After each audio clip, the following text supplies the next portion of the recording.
Osekuru nyagasani tabara bawe nyagasani Osekuru nyagasani tabara bose nyagasani Rekundorere wa mubyeyi Rekundorere twashore Rekundorere wa mubyeyi Rekundorere twashore Rekundorere aiwe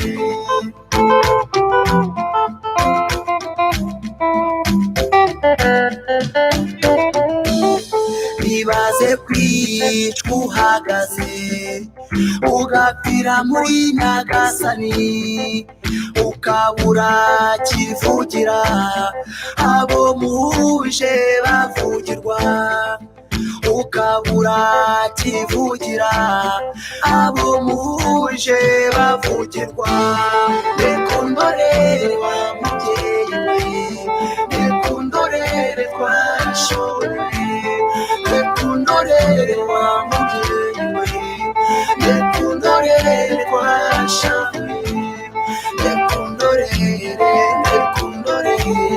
Rekundorere aiwe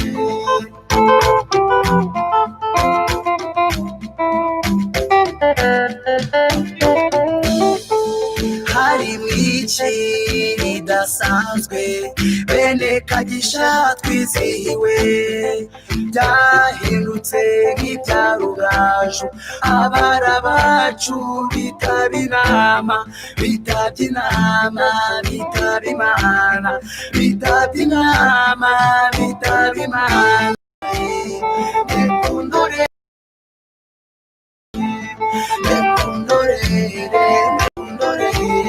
Rekundorere aiwe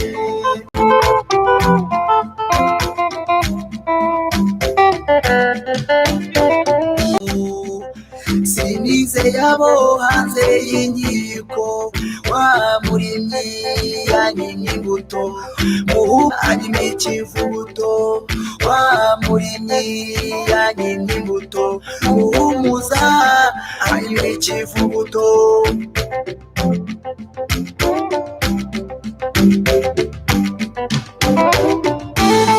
Rekundorere wa mubyeyi twashore Rekundorere Rekundorere aiwe Rekundorere aiwe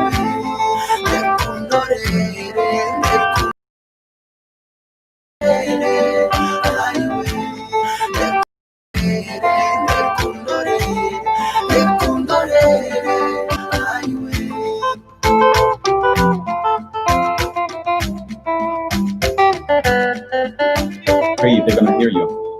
Say it in the mic often.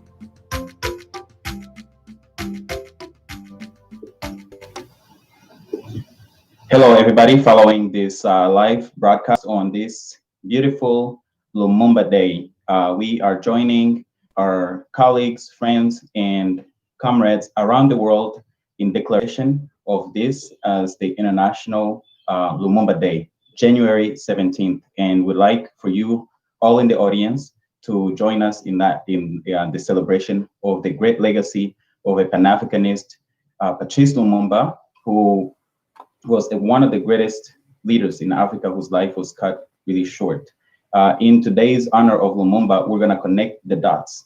Lumumba wanted a united Africa. And what we're gonna do today, we are gonna show how what's happening today in the Congo is connected to a wider region and a wider continent, and how Lumumba's legacy is actually continuing to be threatened by both international and local players, the global community, as well as Africans themselves who serve the interest of their Western masters. And today, I want to share this statement from our colleagues at Friends of the Congo. But before I do that, um, I would like to thank my colleague, Freeman Bikorwa, and our guest, Nadine Kazuba, who will provide her testimony and will be sharing with you guys and with you all her survival, her resilience, and her hopes for Africa, and why do we continue to speak up. So today, on this occasion of the 60th anniversary of the assassination of Patrice Lumumba, Joseph Okito, and Maurice Mpolo, Congolese, Pan-Africanists, and people of goodwill throughout the globe have launched a campaign to declare January 17th as Lumumba Day. So we ask you to join us. And at the end of this, I'll let you know how you can continue to take part in this. The colonial imperialist forces, in cahoots with Congolese elites, conspired to overthrow and subsequently assassinate Congo's first democratically elected Prime Minister, Patrice Lumumba. Lumumba was singled out for particularly brutal and pernicious murder. He was gunned down by firing squad, followed by dismemberment of his body, which we'll talk about those techniques also, which was later discovered in acid. One of the Belgian soldiers responsible for dissolving Lumumba's body part took one of his teeth as a trophy. We'll talk about that also in this testimony. The intent of the forces involved, such as Belgium, the United States, and the United Nations, was to erase Lumumba and the leadership of his nationalist and Pan-Africanist government from memory. Generations later, Congolese youth, Africans, Pan-Africanists, working class folks throughout the globe, and people of goodwill have launched the Lumumba's physical body was extinguished, but his ideas, teachings, and spirit will live forever. And we're going to make sure of that today and going forward as we have in the past.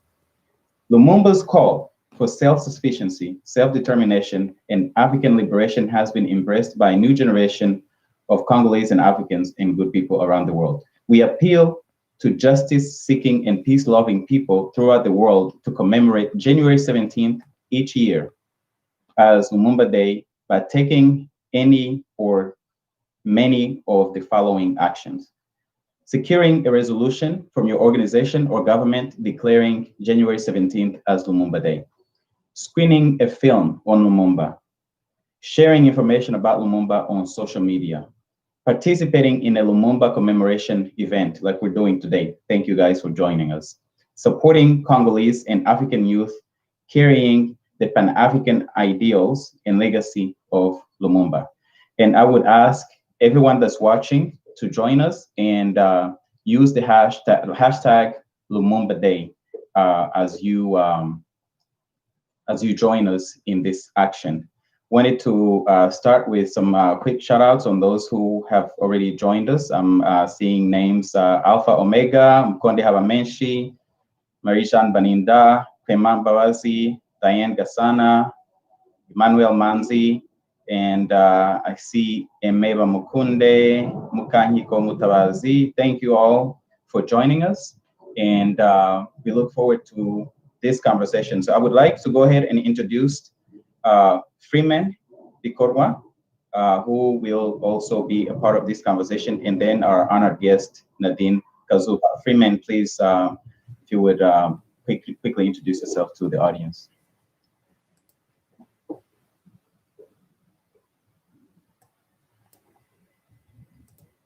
In the meantime, I see Constance has joined us.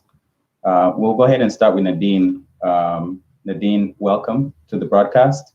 Thank you for coming and providing your testimony and participating in this Lumumba Day. We look forward to hearing your testimony.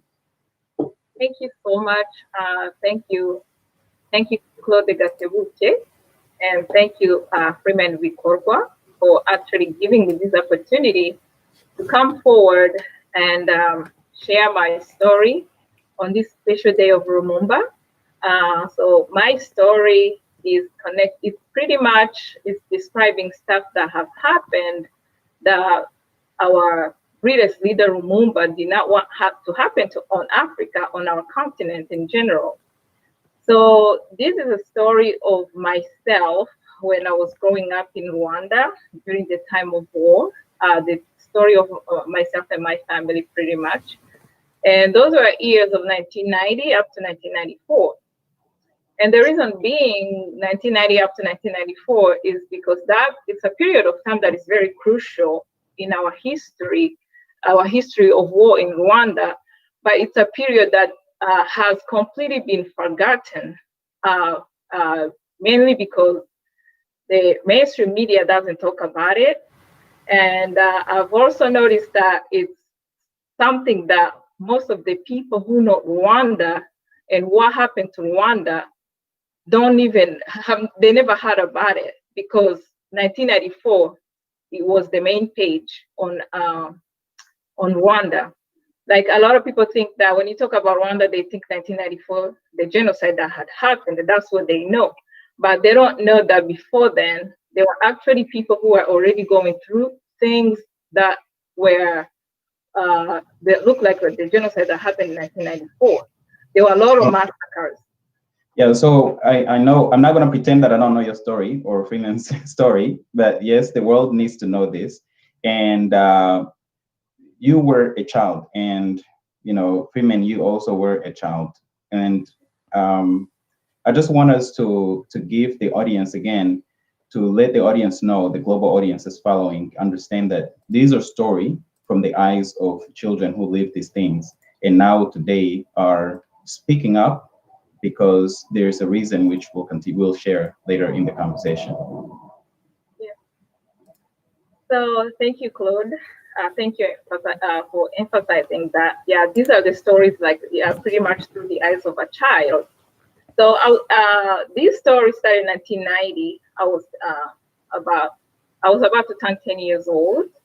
And for the first time, I heard on the radio that Rwanda has been attacked by the rebels, Tutsi-led rebels from Uganda, under the name of Rwandan Patriotic Front, which is currently the Rwandan government led by Paul Kagame. So it was very shocking to me. I was 10. I never knew anything about violence. I never knew anything about war, besides what I was hearing on the news in the area like Yugoslavia, Palestine. But it never crossed my mind that my country was about to experience the same thing. So from that time, 1990, after we learned about the attack of rebels, everything started changing. Like, we started going through like curfews. We could never be outside, our homes after 8 p.m. Those were curfews that were imposed by the then Rwandan government. And also, you could see fear on people's eyes. You could see a lot of confusion, because nobody understood exactly what was happening. Nobody could ever understood that Rwanda actually has enemies. So we started seeing military changing from their casual khaki uniforms to combat uniforms. They started carrying the semi-automatic weapons. I mean, everything started changing. And so the only sources we had to actually follow the story of what that was happening on Rwanda was the radio station of Rwanda. And I would say that when that started, it was only in the northern provinces of Rwanda. And so that remained the area where fights kept happening during that time. So a few days later, we started hearing news that people are fleeing their homes. People are actually getting killed by the rebels. So I started hearing stories about how they came, like they would come in people's homes. They will mutilate people, decapitate people. They will group people together in groups, and they would throw grenades. I mean, it was like horrible ways of dying. So months went by, and then 1991 came by, and shockingly, then I heard that one of the places that was very special to me was also attacked by the same rebels. And still, that's in the northern part of Rwanda that all these things were happening. And that place is the place where my grandparents were born. Is a place that I have very good childhood memories.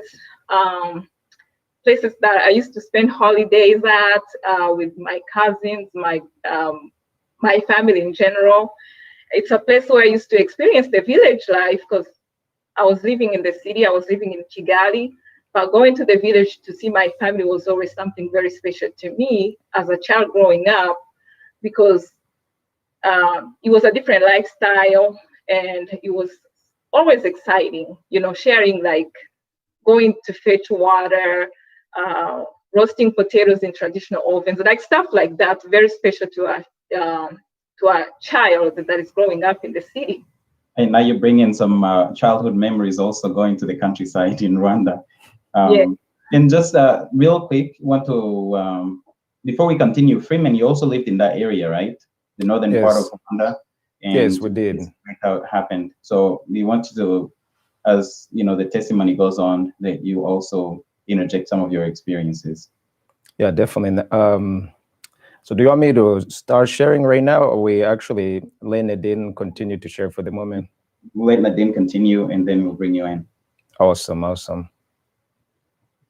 Okay, so as I continue my story, so when that place got attacked, the township of where my grandparents grew up, so we learned that they actually were able to flee the area.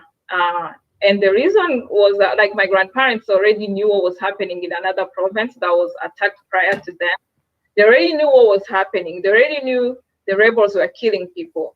So my grandma, my uncles, and my cousins, they didn't take a chance to even stay. They just got up and left. But my grandfather, who was older and a little bit stubborn, he actually refused to leave. And he just told them that if he has to die, he's just gonna die in his home. He's not going anywhere. And plus, yeah, he had a lot of cattle, like cows and stuff, that he said he's just not gonna leave his livestock and go. He has to stay. So the rebels came and they actually took him with them. So they took him from his home. And sometimes what they would do, they would just be gathering people. So they took him and they kept going from house to houses looking for other people and looting at the same time, so that they can put all of them together and kill them at the same time. Because sometimes they will use that kind of method, or sometimes they would just kill you right away. But they didn't kill him right away.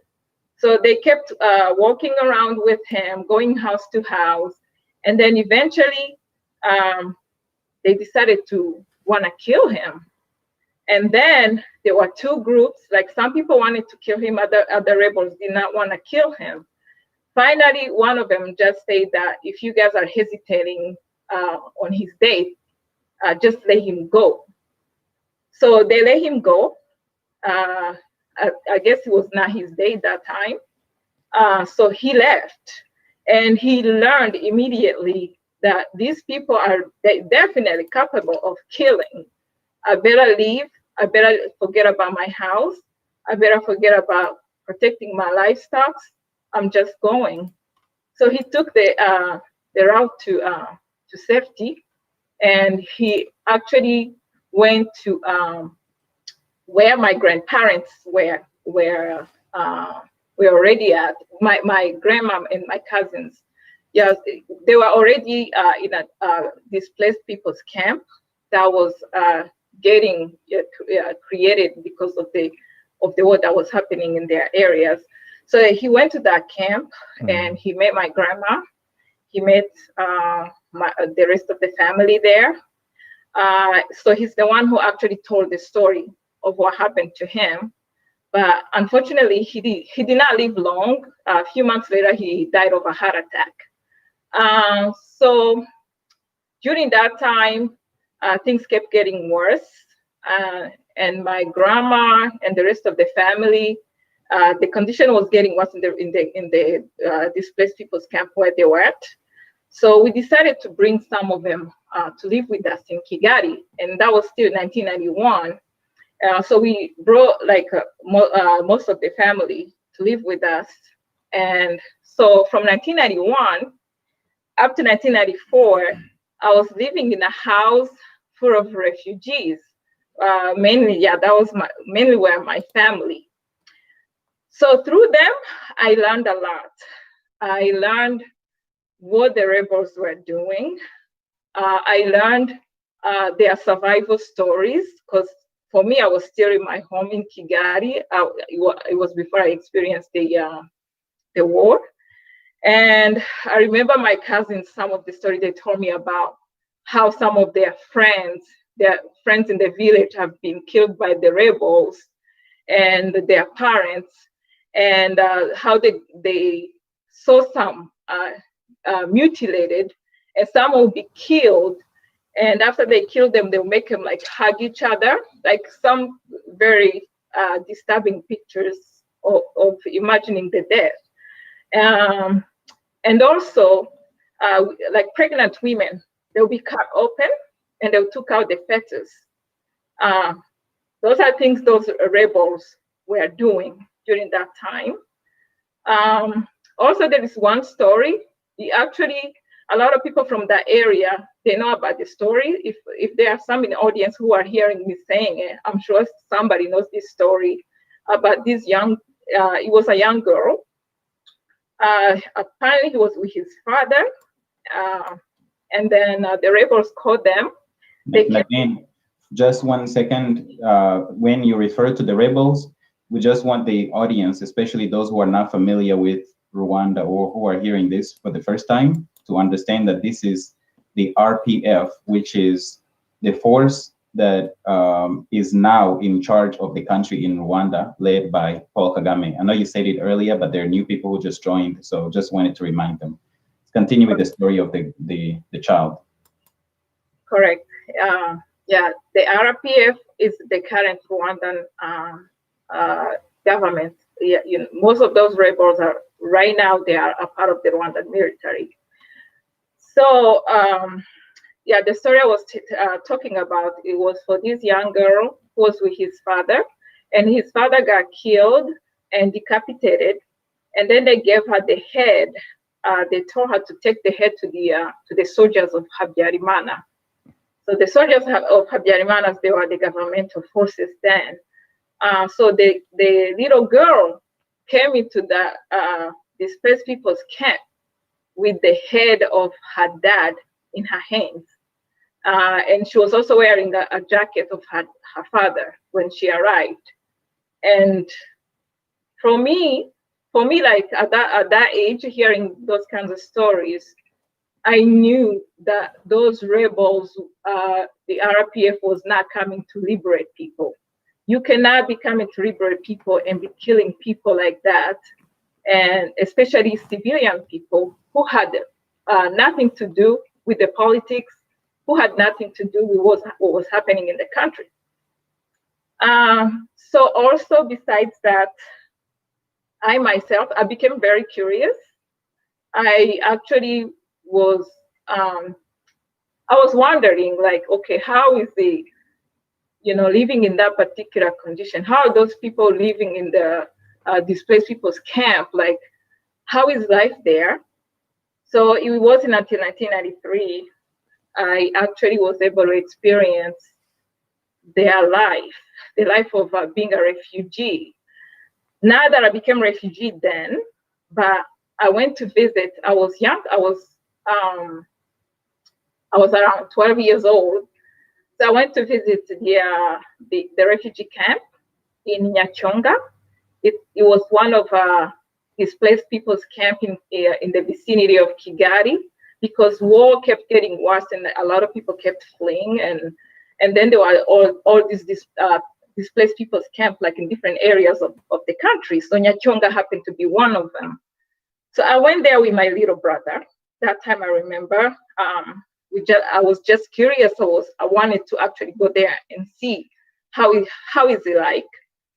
So when I got there, it was unbelievable what I saw. It felt to me, it's like you're watching a movie in black and gray, because black and white, there was nothing white about it. it was just dark over there. The life was dark. The atmosphere was dark.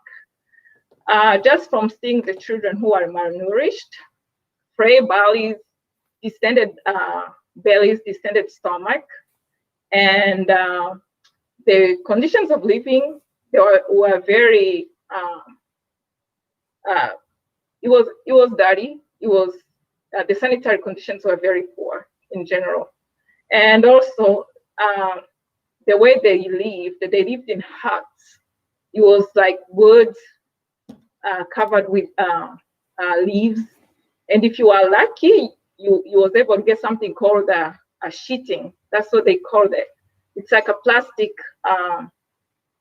cover just to put on the top of your hut so you won't get rained on.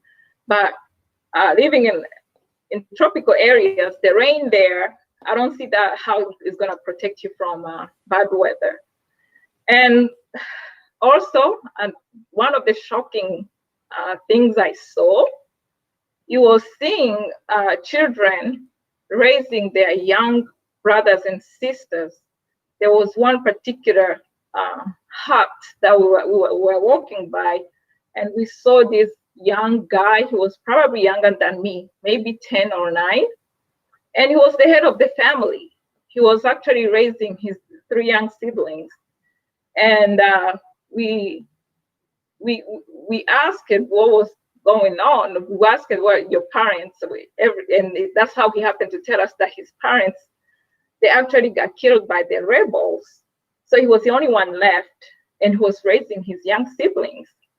And for me to imagine that kind of situation, to imagine myself raising my young siblings at that age, it was just shocking. I could not believe it.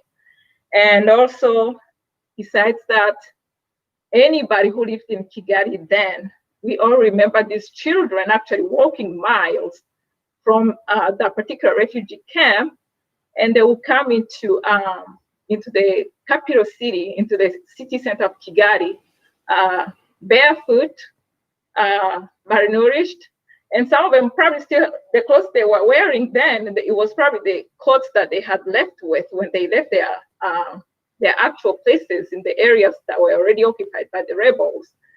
And they would be walking around asking for food. And as some Rwandans know, they remember the word wamfunguriye. That's a Kinyarwanda word that means, can you give me something to eat? And those kids will be walking around begging for food, begging anybody passing by. And sometimes they'll actually be coming to residential areas, knocking, asking for food. So those images, those stories that I heard, and missing that, I already had a painted image of what was RPF.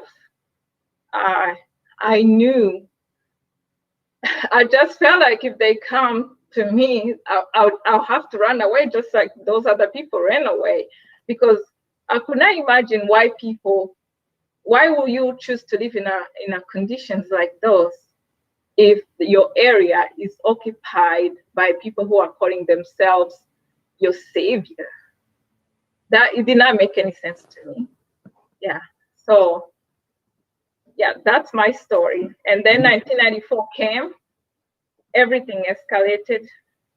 The war started again. They shut down the presidential plane. The genocide started. They started killing Tutsis, and then the areas that were controlled by the RPF, Hutus were dying. It became a mess. Thank you for sharing your testimony. And just so the audience understands, for those who joined later, thank you for joining us. The refugees and the people who were displaced included some of your relatives. I also, my family also took in some families that fled the northern part of Rwanda. We had some relatives and also some strangers that stayed on some of our properties. And I remember my uncle who came down describing the place, that there were so many bodies in the way that cars could not move because these rebels, the RPF, had killed so many people. and there was no way to actually move about the road unless you were just walking. So he ended up fleeing with his 4 children, and 2 of the other children ended up going some other place. Thankfully, they found each other, but then all of them were killed in the genocide actually in '94, except for the uncle. So just to continue this conversation, I know it's difficult, but wanted to bring in Freeman. Did you want to add something? Yeah, I wanted to add on something. Also, I want to add on something that some of those cousins I was living with, unfortunately, some of them were killed later on when the war started in 1994. We all became separated, and so they were killed by RPF. 3 of my uncles were killed by RPF, and I have about other 5 cousins, little ones were killed by RPF. So some of them are already gone. Yeah. But thank you for sharing that, and thank you for your strength in doing this. I know it's hard for survivors to actually talk about these things, but it's actually therapy, and this is community therapy. So thank you for sharing and being a part of this community therapy, but also for taking part in this Lumumba Day, which we're gonna get into, how this all connects. And so just to shift a little bit, I wanna bring in Freeman Bikorwa, because Freeman, you actually lived in that area and you fled that place. So can you just describe a little bit, of some of these things that she's talking about, and what your own experience was? Hey, thank you, Claude. Man, this is the first time I'm actually sharing a story publicly of Ruhengeri.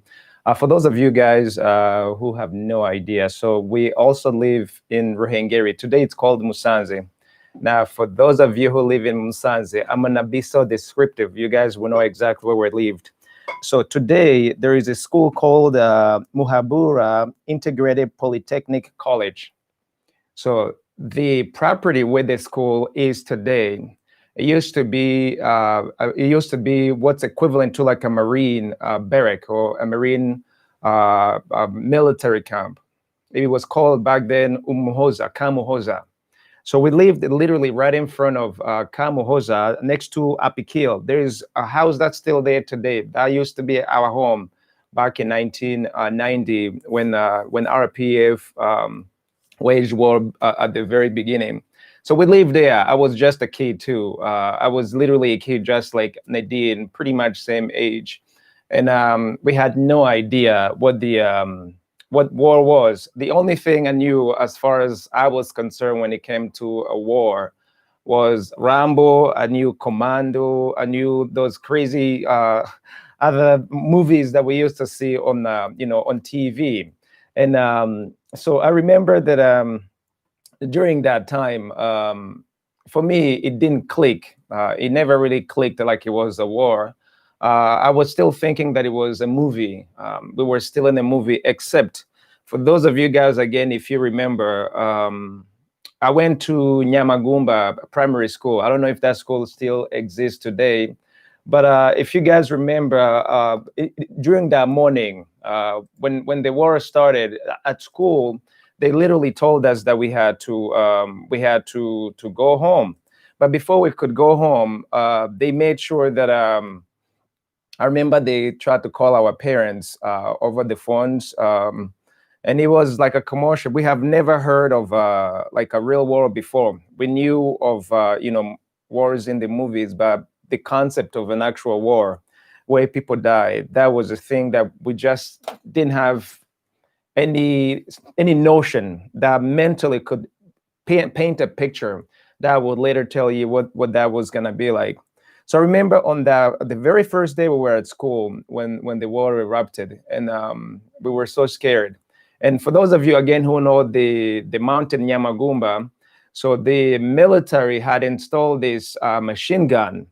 Back in the day, we called it MAG. You guys remember that, correct?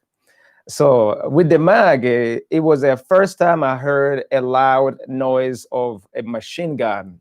This thing was like right on the top of our head, because the schools were literally right at the very bottom of the mountain, and I literally had diarrhea. The first thing when that gun went off, my stomach turned upside down, and you can imagine, all of us who were just children, we start crying, and the teacher didn't know what to do with us. And that's when basically the whole thing was a shambles, a disorder within the classroom. And they were like, just go down. So we went right underneath of the pupitre. You know, I don't remember what the pupils is. So I was scared, literally. My brother was there somewhere, and my cousins. We just didn't know what to do, except I thought I was gonna die on that very first day. Because, man, it's good to watch a movie on the TV, guys, for those of you who have never been in a war zone. But it's another experience when you're actually right in the middle of it. It is completely different, something that's not fun. There is no popcorn when there is a movie, when there is a movie in real life, when someone is actually gunning for you, when you get ready to die. There's no smile, there's no comfort. Your whole body actually it's almost like it takes its own control. So I remember back then we were at school, so they sent us home. And by the way, all of your Americans and Europeans, guys, we have school bus here. Over there, it was all by foot most of the time. So we would literally walk from our house to the school. I think it was like 1 kilometer. I think 1.5 kilometers. It's like 1 mile. So we would walk. And when our parents were in a good mood, we would get a ride. You guys, again, you know what that was like. So that was just a regular thing for most of you guys who have no idea. So I remember, once they called our parents, of course, our parents, they were at work. They also were disorganized. They had no idea what was happening, except that machine gun kept on going off for like hours from the time that they told us that there was a war all the way to sometimes in the afternoon. The thing kept on going. It was just a nonstop.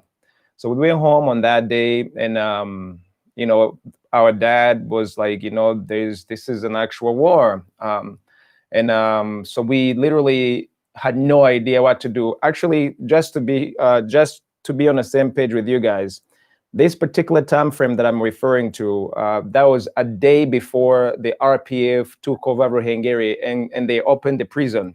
That's the day I'm referring to right now, not the first day of October. So the day before the RPF opened the Ruhengeri prison, that's the day I'm referring to, when things were really crazy. So I remembered that, I think it was definitely 1991, sometimes in February, the first, I think either first or second week. It could also be the third week, but I knew it was like, I think it must have been on Tuesday, if my memory serves me right. So that day, already the war had already started a couple months before.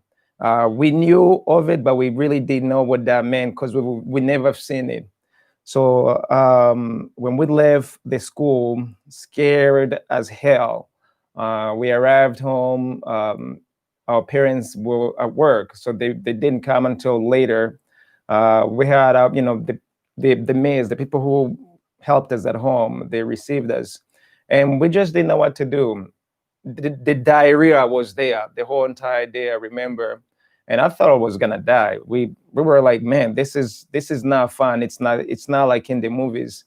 And so when my parents came, our father explained to us that, it was a war and we had to be careful. There is a way Rwandese people talk, especially Rwandese parents, when they try to console you. So, we got that from Dad.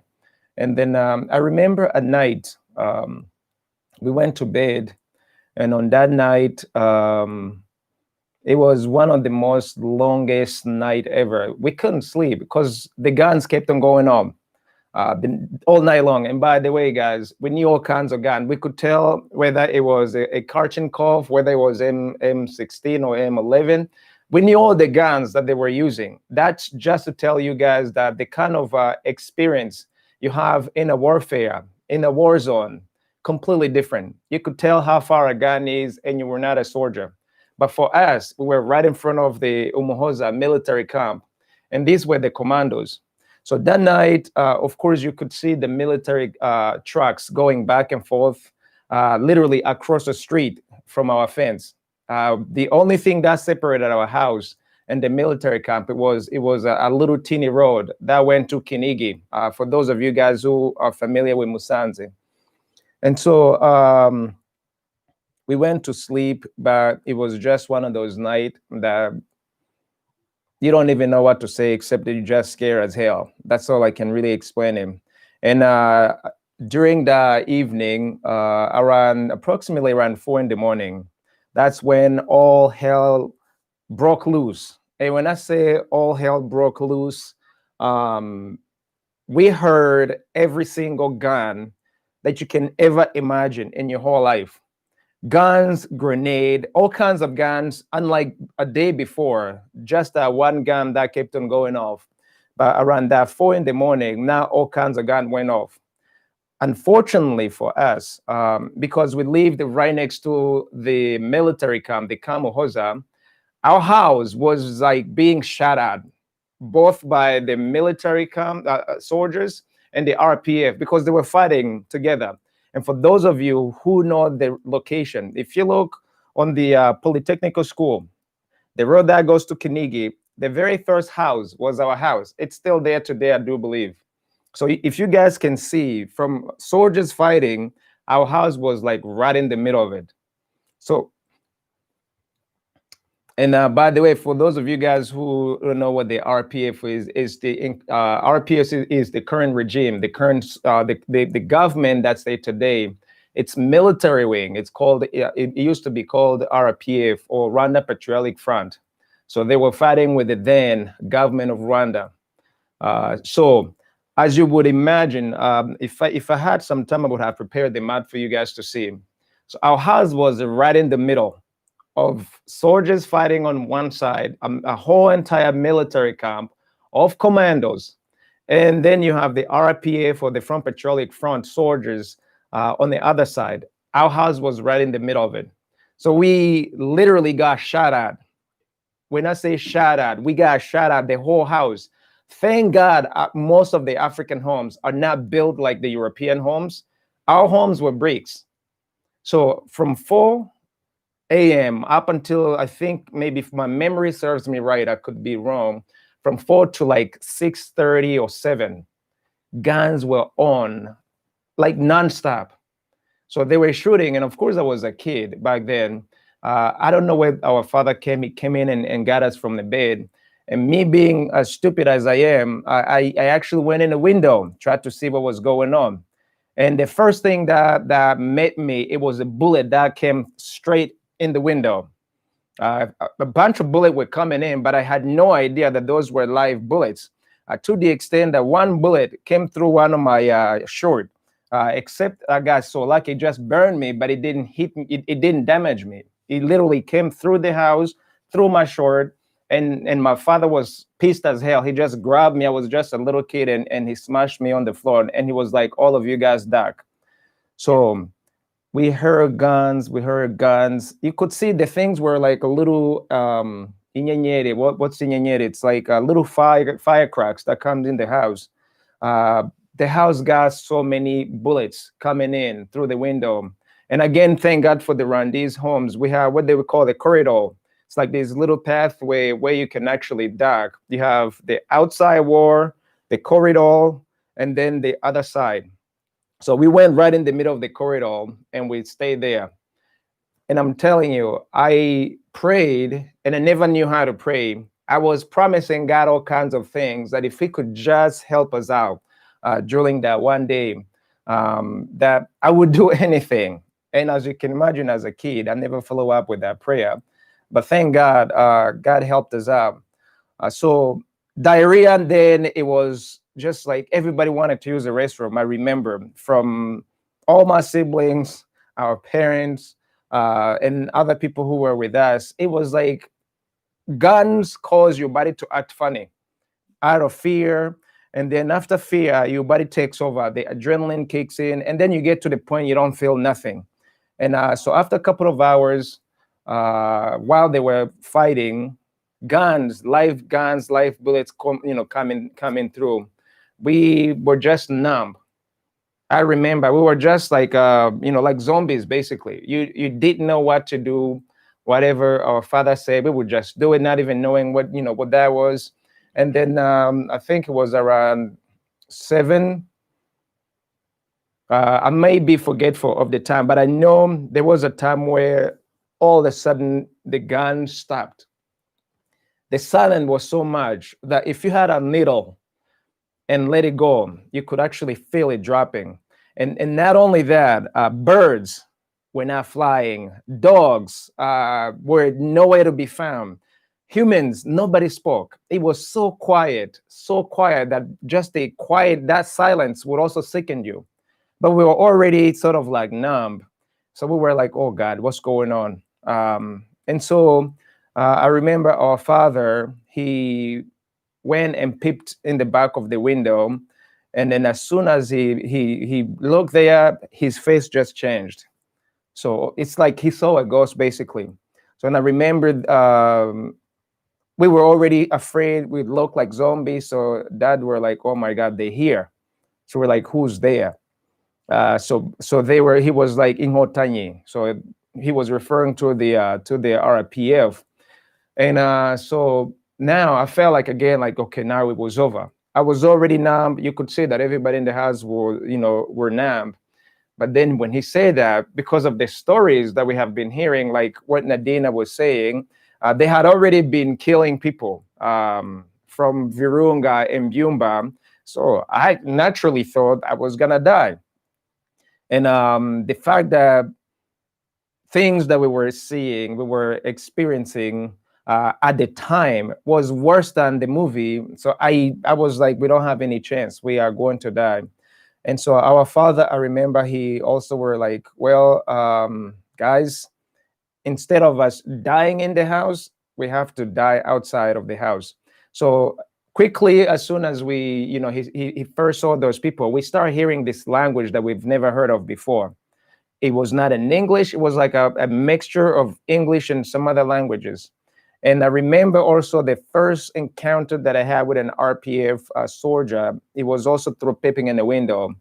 The man had a bunch of bullets, like he looked like the commando. He had a bunch of bullets, chains on him. I think he was using one of these really heavy weapon. So I was like, man, it's over. We are going to die. So our father. Story, Freeman. If Yeah. you didn't tell that story, I was gonna ask you to tell that story. Oh, you were gonna ask me? Yeah. Well, man, I've never. That story has always made me feel like, damn. Even when I speak of that story, I feel like I'm right back in there. So it was so horrible, and I remember I was like, man, I don't know how we're gonna do it. But our father, he literally he only spoke once, and everybody was just complying. That's one thing that I remember. He never repeated himself for everything that he was saying and he would be saying. We were like zombies. We would just comply and comply and comply. So he was like, okay, we're not gonna die in here. Because we could hear they were saying that the house we lived on, the RPF thought that it was one of the commanders, like the leaders of the Kamuhoza, because strategically they thought that house belonged to the military camp. So they were trying to bridge coming through our house, except that they were still trying to figure out whether on the other side that there were still some alive soldiers there. So our father was like, you guys have to, we have to get out of the house. Thank God, for those of you again who remember Musanze or Ruhengeri, we had during that time there were some corn, there were banana trees at the back, and a little bit of a bush, so you could actually go in and hide. Going through the back door, our father told us one by one to just try as much as we could to go behind another little teeny house that was in the compound next to a fence.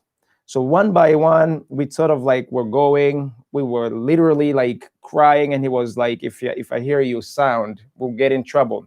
So it's like you cried, but the tails were coming, but you were not making any sound. And by that time, actually, we could see the RPF or the government soldiers of today. They were now actually going through the street. They were in there talking smack, and some of them actually they were talking some Rwanda. They were just like marching towards the military camp.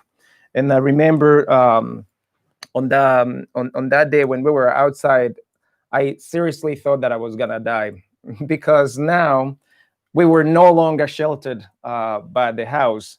We were in the open. And as we were in the open, I was like, man, the wars were keeping us from getting shot with the bullets. Out here, we just gonna die. I really didn't have any hope. But one thing I remember, once all of us, we were outside by the fence, miracle things happen, guys. And when I say miracle, crazy things happen that you cannot even extend. Imagine as a kid, a really small kid. For those of you who knows compounds in Rwanda, they really were building them very well. So our fence was so tall, was really tall. And so our father was like, all of us, we have to jump because we didn't have another way to actually get on the other side in the cornfield, the banana field, except we had to go through the front gate, and that was a no-no because that was right in front of the military camp. So he was like, all of you guys have to jump. So we thought at first that he was crazy. I was like, if I were back then, today I would have asked him like, what are you smoking, father? Because there was no way that we could have jumped, a high fence. We were just children. Remember, you're like a zombie. So to my surprise, I don't know where my father got the strength. He will grab a kid and just throw you like you're throwing like a trash bag. He would literally grab us and go. He would just like throwing us on the other side. I kid you not. So all my siblings, our father would grab us and he would just toss us on the other side because he didn't have the time. And he was like, if you make a sound, the soldiers will come. Again, imagine the street. The soldiers are marching and we outside try to get out of the compound. And then, of course, since they were minding their own business, and us, we were being toasted back in the cornfield behind our compound. And as soon as we got there, I was like, man, we definitely going to die. So now we're in a cornfield. Father is not there. It's me, my siblings, and a couple of other people who were in our house. So I just wanted, my father to be around us because I was like, man, damn, we're dying right now. So we ducked, we stayed there, right in the open, just like a few meters away. You could see soldiers marching on the street. We were not making any sound. So we stayed in there. A couple of other things happened right then and there. I wrote it in a book, by the way, that incident. But as soon as our father came through, he fell in the doo-doo, what do you call like in the septic tank.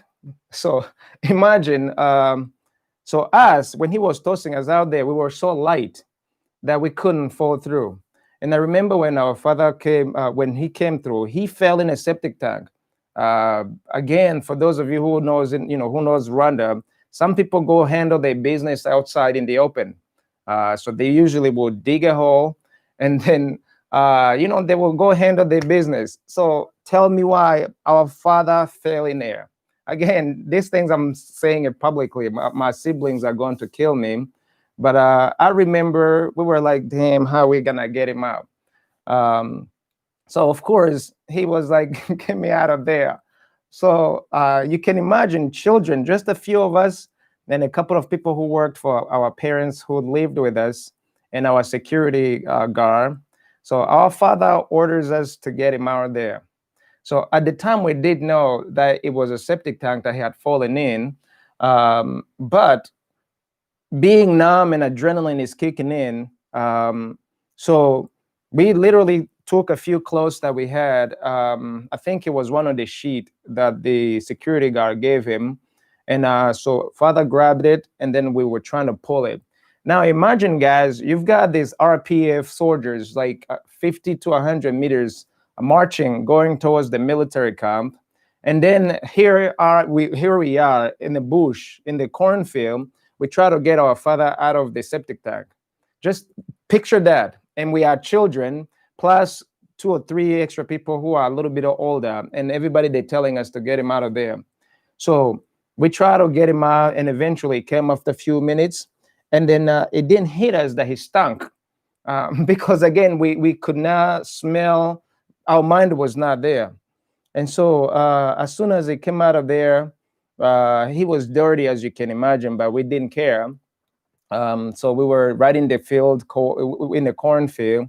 We kept on going. He was like, okay, we have to go towards Virunga, because his whole logic was like, if we go towards where the RPF soldiers have left, there's a pretty good chances that we are going to be safe. So we start marching through the cornfield and the banana field at the back there towards Kinigi or Virunga. So don't ask me how, we just follow orders. And the first thing we saw, it was I remember the prisons, the prisoners that they had already freed. So we could see them ducking in the cornfield. Man, I remember that like it was yesterday. And so I'm like, oh, who are these people in cornfield? It's supposed to be just us. So apparently they were also freed, and they were trying to find some clothes because they were still in those pink-looking uniforms. So our father was like, do not get close to anybody that you don't know. So we were holding each other. So we ran through the cornfields towards Virunga. And guys, when I say those hours seemed like they were so long. It was just like, there was no mercy. A kid or no kid, you had to do same thing an adult was doing, with the exception of our little brother who was so young. I think our father carried him. But the rest of us, we were marching by foot in the cornfield. And I remember we started seeing, we could see bodies, like you could literally see some bodies on the other side by the street. And that itself was like, my God, people are dying. When is it our time? So I think I will just stop it from there, because I really want us to share this conversation. But guys, we've seen so many deaths physically. I'm not talking about the things you imagine. We've seen death back in 1991 when the war was there. So the fact that those deaths, most of it has not been reported, of course. You imagine the RPF, when they came, they say that they were not killing people, but we did see people being killed or who were dead. We also physically saw people getting shot and killed, but that's a story of another day, Claude. But bottom line, one thing that I know, when RPF waged the war, these are brothers and sisters of other Rwandese. They came waging a war. They killed people in the middle of a war. They were not shooting marbles. They were shooting bullets. Whether it was an accidental killing or intentional killing, bottom line, people were killed. And as we speak today, there were never any reports. There were never any chance for these families who lost their loved one from 1990 all the way to 1994, even up to date. Most of them were never able to mourn their own people. So when Nadine was speaking, I was just listening, Nadine, and I was like, my God, she's taking me back. So I will just shut up, Claude. I'll go ahead and give it back to you, Claude. Yeah, thank you, Freeman, for sharing. There are a lot of the things that you say, both of you and Nadine, remind me of my story. I want to add on something. Yeah. Yes, please. Yeah. So as Freeman was saying, like some of those things that happened before '94 haven't been reported. It's true. Because also, besides that, there was a violation by RPF, the Rwanda Patriotic Front. There was so many violations that have been done against the Arusha Accord for peace. Like when the war was going on, there was a time when we entered a period of negotiations with the rebels. The Rwandan government was negotiating with the RPF rebels, and they created, during that time, they created a demilitarized zone in those areas where the war was happening.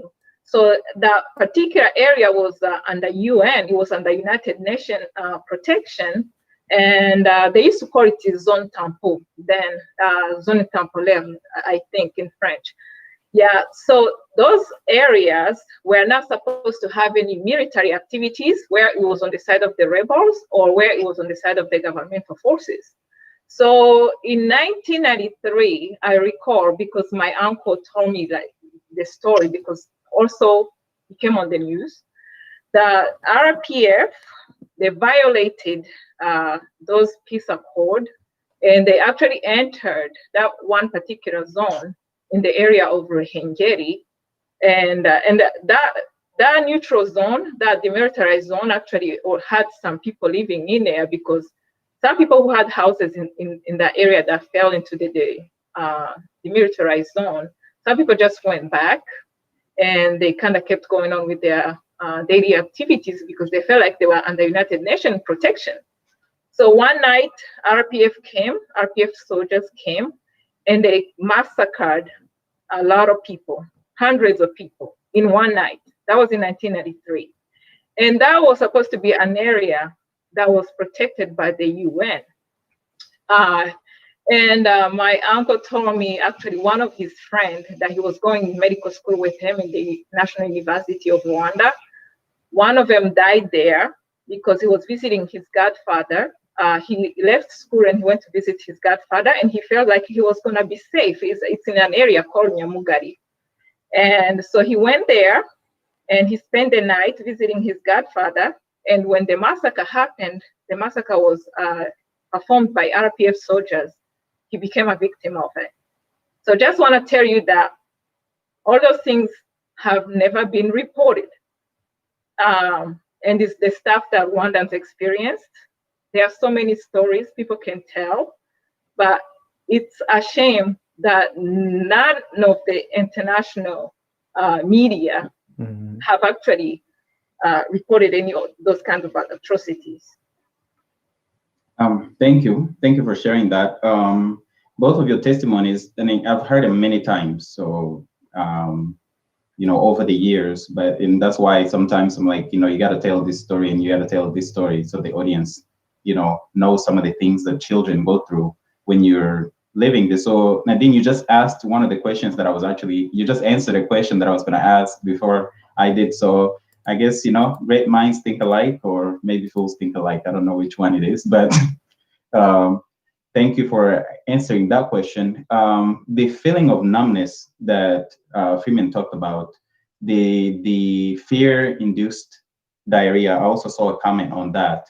The shaking, like when the guns start going off and the explosions start going, and you just like your stomach starts bubbling and you start pacing back and forth.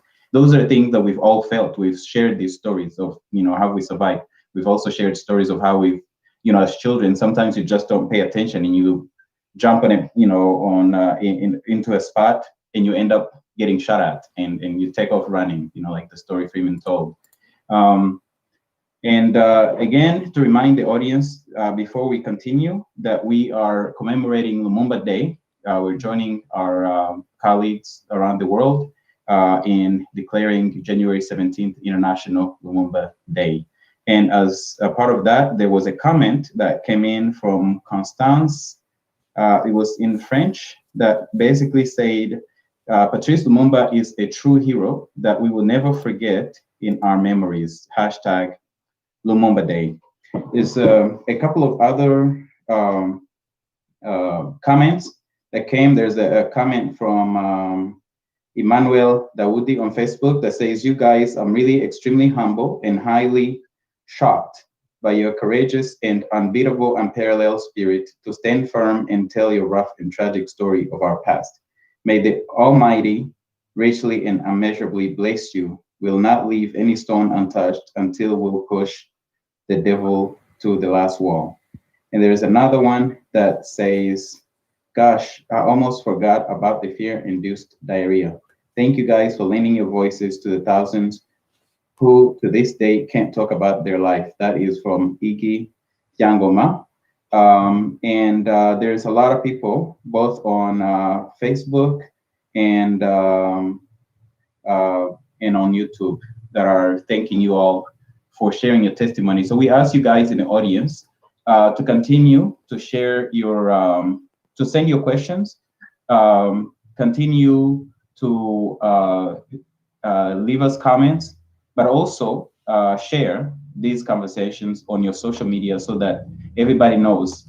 The world must know these things because they've been hidden forever. And because of that, I would like to ask you both, what is the responsibility of the people who lived and witnessed and hear these stories from survivors? So this isn't just us who survived these things, but it's also those who witnessed them, but also those who see the stories now. You know, those who are just now finding out, those who did not know these things. What's the responsibility? And I want to come back to you, Nadine. Okay, thank you, Claude. So the responsibility, our responsibility is we have to raise awareness of some of the things that they don't want to talk about. We were spared by God. If you believe in God, we were spared to actually advocate for those innocent souls that perished during that time period when all these things were happening. The world was watching, and nothing was done. So I feel like it's our responsibility as Rwandans who have lived and survived all these things to actually let the world know that these things were happening and they were being done by the so-called Rwandan government, the actual Rwandan government, led by Paul Kagame. So yeah, I think that's my take on that for now. Freeman, just to let you know, you asked people who know Musanze. Someone in the audience, Chance Mumbaneza, actually said that you were neighbors. So I don't know if he actually recognizes you or just recognized the places, but I wanted you to jump in if there's anything that you'd like to add in terms of what is our responsibilities as survivors, what is the responsibilities of witnesses, and what is the responsibility of those who are hearing these stories right now. And again, continue to keep the spirit of Lumumba alive. And we're going to connect the dots, by the way, you know, beyond Rwanda, beyond this testimony in a second. But what do you have to add, if anything? First and foremost, one of our responsibilities, guys, especially for all of you, you know, we were just children, guys. How long it's been since 1990? It's been what, literally 31 years, you know, 31 years ago. You carrying this experience that either our parents or the government of Rwanda has taught you, either directly or indirectly, never speak of this because of so many various reasons. First and foremost, one of the responsibilities, it is for each and every one of us to heal, especially for all of you guys who are my peers of my age range, even younger.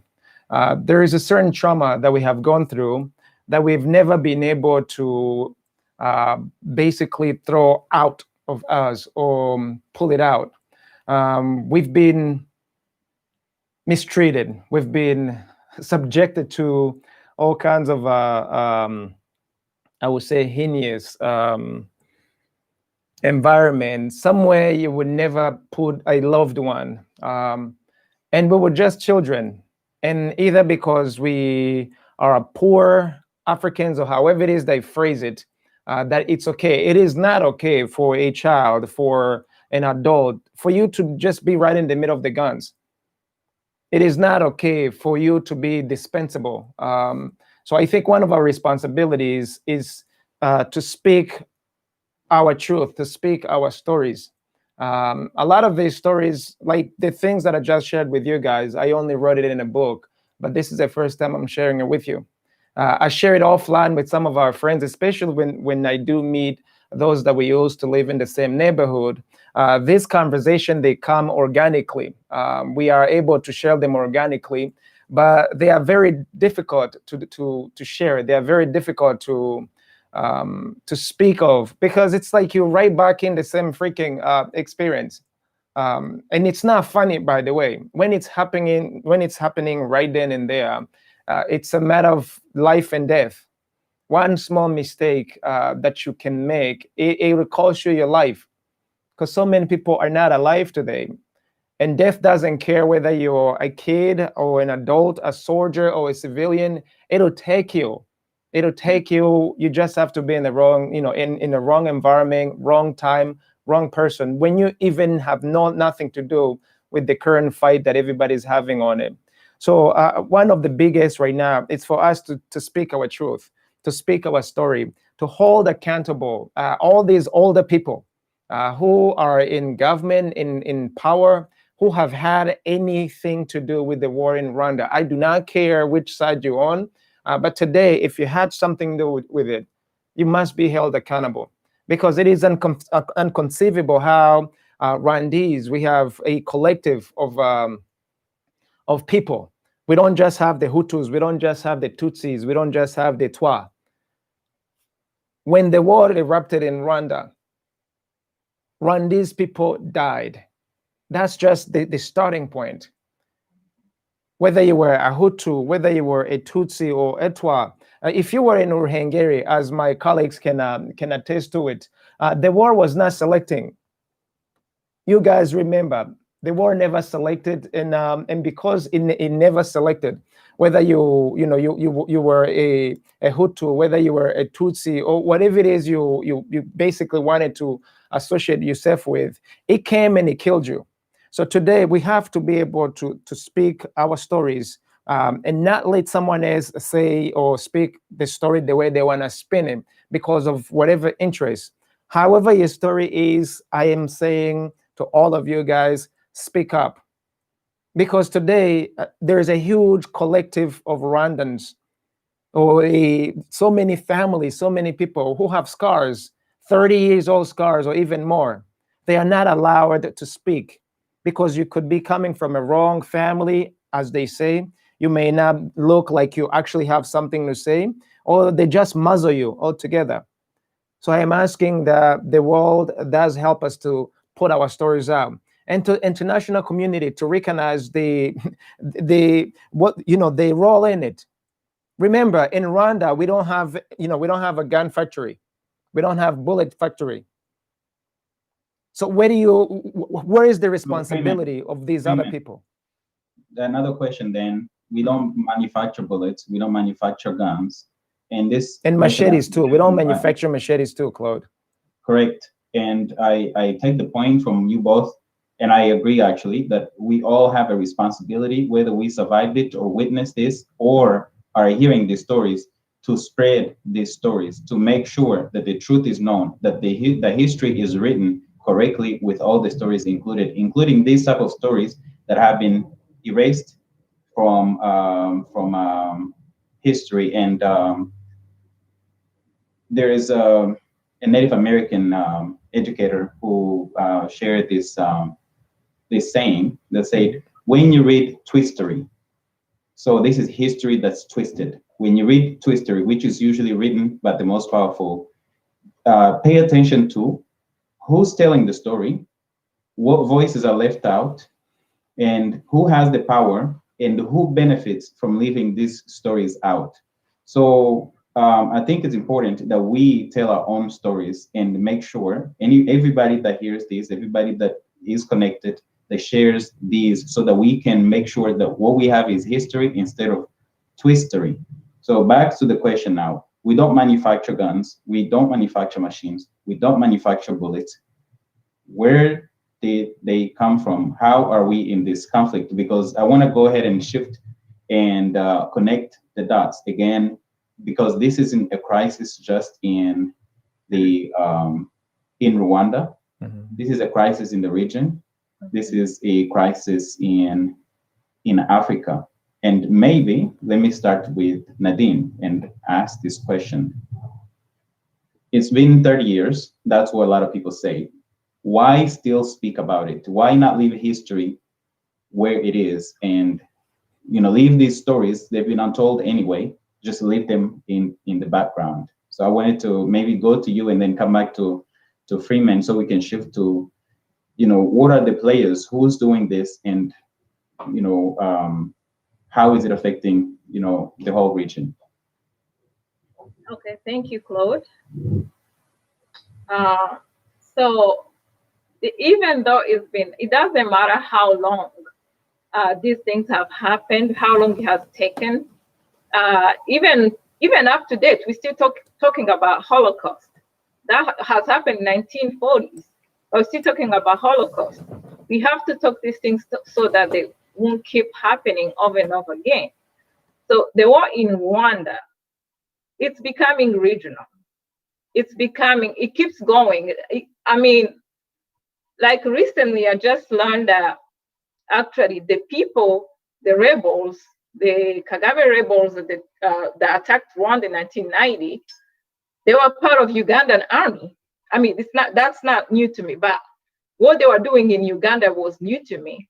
I was listening last week to Professor Milton Alimadi. He's a Ugandan professor. He was talking about how Museveni in 1986, when him and his rebellion, when they were fighting, they were killing Ugandan people in the northern Rwanda. Museveni's rebels included the current Rwandan soldiers, included Kagame. Kagame was the chief of intelligence in Ugandan army. And so many others, Rwandan officers, were part of the Ugandan army then. They were fighting along Museveni. And they were killing people in northern Uganda, according to what Professor Milton Alimadi said. And that was in 1986. So these people came to Rwanda, 1990, supported by Museveni. They were being supplied guns and all military weapons by Ugandan government. And of course, Ugandan government was being supplied by somebody else who manufactured the guns. So they came to Rwanda. They were killing people. And the methods of killing that were used in Uganda, the mutilation, the mass slaughtering, decapitation, raping men and women actually. All those techniques were applied in Rwanda when they attacked in 1990. And it kept going on. 1996, Rwanda invaded Congo. They attacked Congo along with Kabila. And now we see what has happened in Congo. 1996, they killed Hutu refugees. They attacked refugees in camps, destroyed the camps, killed them, killed Congolese. Up to now, about over 6 million Congolese have died. On the top of that, Rwandan refugees have been massacred in what is called genocide. It's genocide against Hutus in Congo. That was done by Rwandan government, Paul Kagame, who was supported by who? By Museveni to take over Rwanda. And now they attacked Congo. And some of Kagame's military were actually a part of the high-ranked members of government in Congo after Kabila took over. So you connected that. This is becoming regional. It's a regional war. And now Rwanda, it's a part of peacekeeping forces in Central Africa. These are the people who committed all those crimes.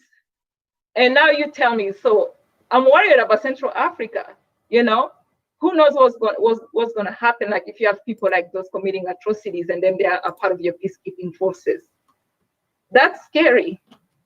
And if I can add, during the Congo invasion, the war that where genocide was committed by these troops, the same Museveni and Kagame troops committed genocide. They committed mass atrocities, rapes, and all of these horrible crimes, killing people with hand weapons.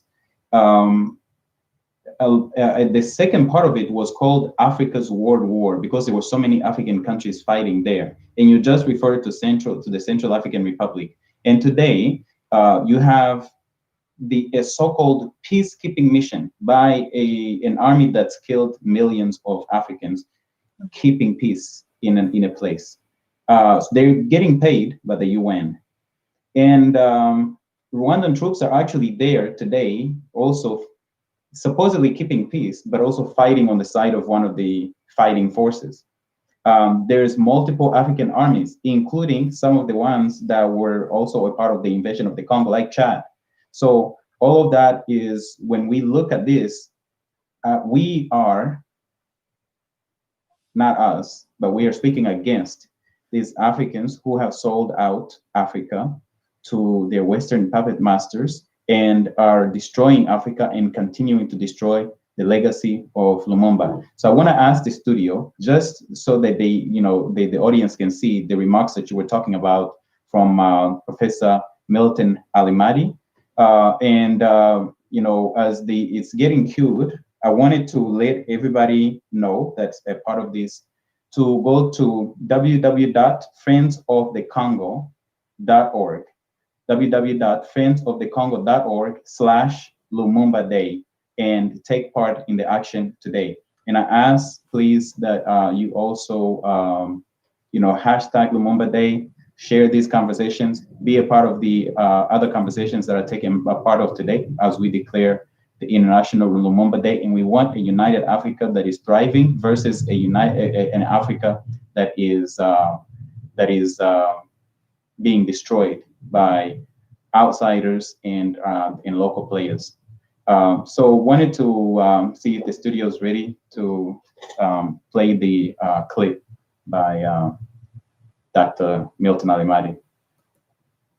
I think it's something we can get into a bit again. There is also a question in the audience about Ethiopia. There's also a connection there. That all these crimes have been occurring since 1986, when in Uganda, the current ruler, the dictator, General Yoweri Museveni, seized power in Uganda militarily and has held power militarily in Uganda and has exported his militarism from 1986 gradually to the entire region. So that is who is actually responsible. And that is why the mapping report also finds that Uganda and senior officers of the Ugandan military were responsible for these crimes. And the same thing with Rwanda, and senior officers of the government there, including the military commanders and past military commanders, are responsible for these crimes. And I think people should not downplay the origin of these crimes when I say 1986, because, and I think we can get into this discussion further later on again, there is a pattern in the type of these crimes.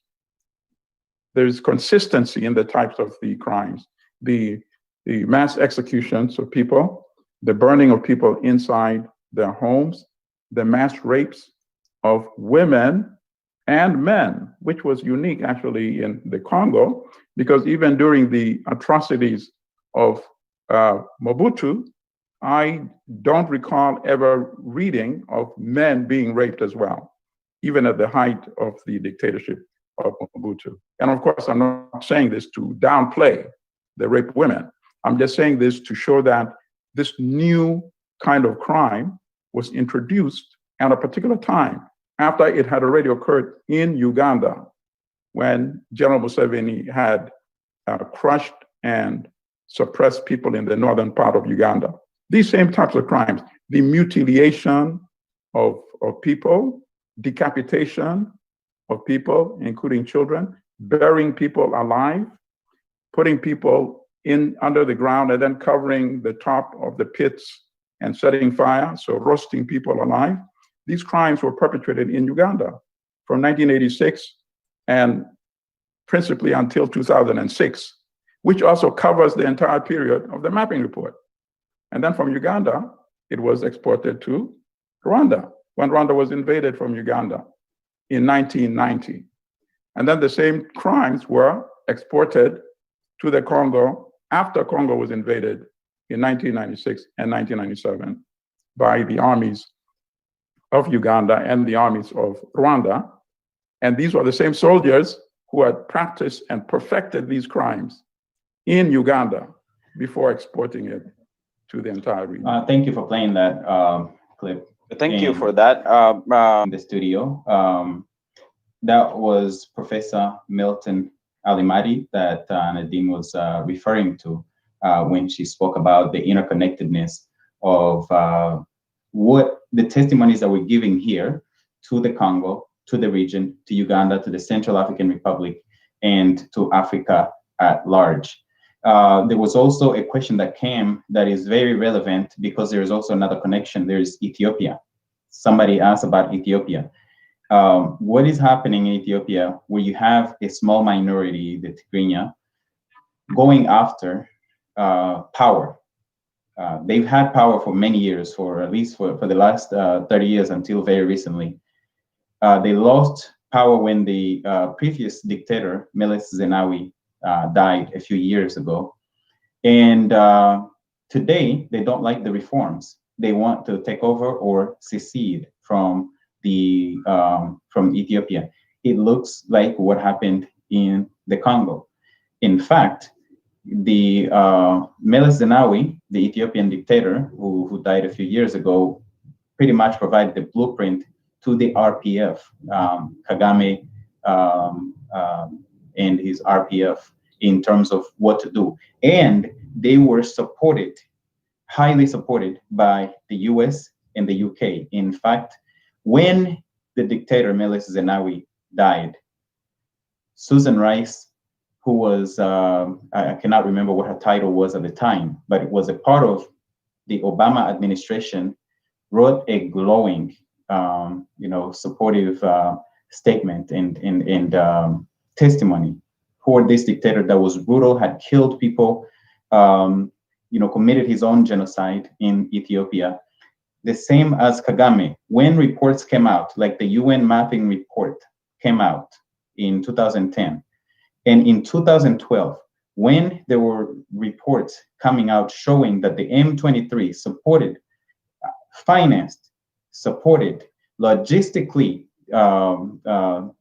run by Rwandan generals, James Kabarebe, General Jack Nziza, General Charles Kayonga, who are all assistants to Kagame, Susan Rice and the US mission to the UN suppressed the report. We have to do a push on both the UN mapping report and the M23 reports for them to come out and be public. So there's a lot of support going to the local African players who are playing against the African people. The Kagames, the Musevenis, the Zenawis are supported by Western powers like the US and the UK and France and Canada and others. And this is done in the dark. The more light we shine on it, the more we are going to be able to stop these types of insidious and dangerous relationships that are destroying African lives. And so, speaking of that, we talked about the UN being involved in the Central African Republic, and we've seen reports where UN troops have killed and raped people in various countries, including the Central African Republic, Sudan. Professor Milton Alimadi talked about Sudan and in the involvement of Museveni in South Sudan, in Darfur, and Haiti. Another, to me, is an African country, although it's in the Caribbean. All of these places have been ravaged by UN troops. Some of them are from Rwanda, in all those three places. And so the destruction, these are hired mercenaries. What we have today, the RPF and the Rwanda military are pretty much a hired militia for the Western supporters to just go and conduct these fights, in these operations in various places. So going back to you, Freeman, unless you have anything else to add, Nadine, I wanted to go back to Freeman with that same question of connecting the dots on where is the support coming, how is this affecting the region, how is it related to the Lumumba legacy. So I'll start with you, Nadine, and then turn it over to Freeman. Yeah. So adding on to what you were saying, it's becoming clear that these rebels, I still call them rebels because even though they have a government in Rwanda, to me, that's actually it has become their military base. That's their military base right now. And that actually gives them more power. And I say this because, yeah, when they were attacking then when they were rebels, yeah, they had power, but yeah, they didn't have so much power. So now they have a nation, they have a military base for them, but at the same time, these people seem to have no identity. They have no nationality because once they are Ugandans, the next day they are Rwandans, and the next thing you know, they are governing in Congo. You know, so and they are, of course, they are working under support of the West, of the U.S., Canada, France, like all these superpower countries are supporting them. Because otherwise, all these things would not be happening. 1996, Congo is going through death, through atrocities committed by these rebels. And these countries, these superpower countries are not saying anything. You know, in fact, they keep talking somebody like Paul Kagame as being one of the progressive African president, but they are completely ignoring what he's doing in other countries.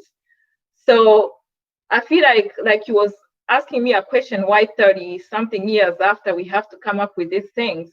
It's because if we don't say anything, this is going to keep going on. Today was Rwanda, tomorrow was Congo, and who knows what's coming. Yeah, they're going to find another victim. You know, Africa is an attractive continent that is being wanted by so many powerful countries, and these rebels are serving them.